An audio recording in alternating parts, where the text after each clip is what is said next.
প্রশ্ন হলো কোন অলির মাজারে মহিলা শিল্পী দিয়ে যদি অলির শান গামানো কতটুকু ইসলাম সম্মত আছে?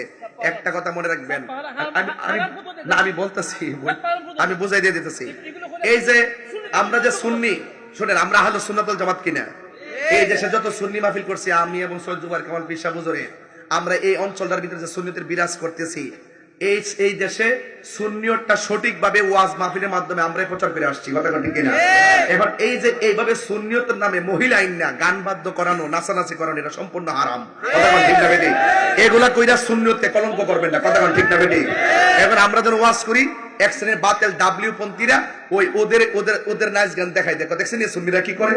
তো এটা আমাদের বদনাম হয় কি হয় না?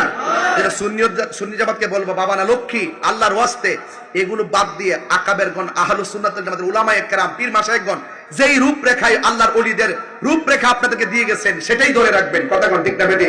আমাদেরকে আপনারা কলঙ্কিত করেন না, কথা বলেন ঠিক না বেটি?